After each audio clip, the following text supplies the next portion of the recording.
Ay. Baby Lilit. Ikaw ha.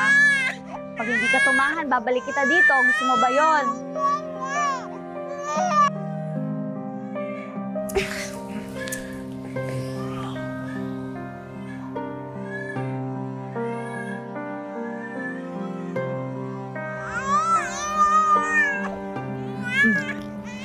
Tahan na.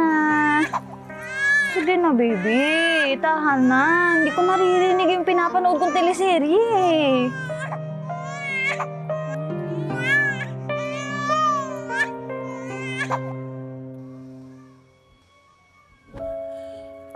Kailan ba mapapatahan ni Ces yung batang yan? Hindi lang siguro sanay pang baby. Saka hindi lang din tayo sanay. Han, I'm not sure about that baby in this house, ha? What if daling kaya natin sa DSWD? Or kaya sa Children at Heart Foundation?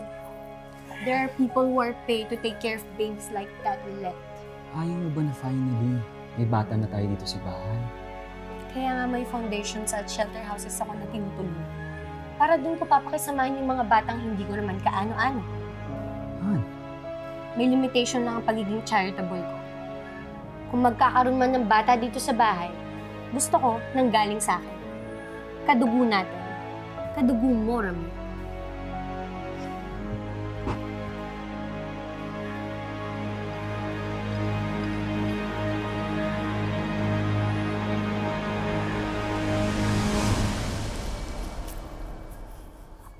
Han, bigyan natin ng chance yung Ces at saka yung bata. I'm sure tatanawin nila malaking nautang na loob ang pagpapatuloy mo sa kanya.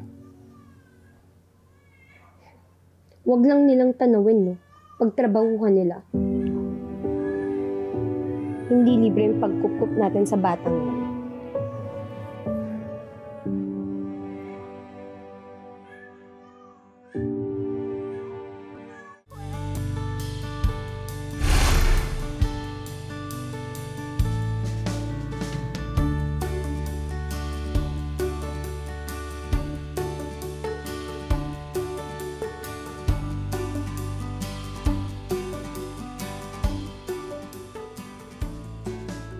Lilet, yung shoes ko na red.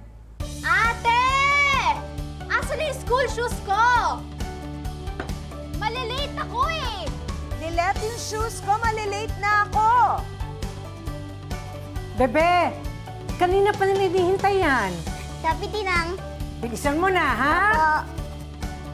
Ate Lilet, I'm still wearing my slippers. Ang tagal mo!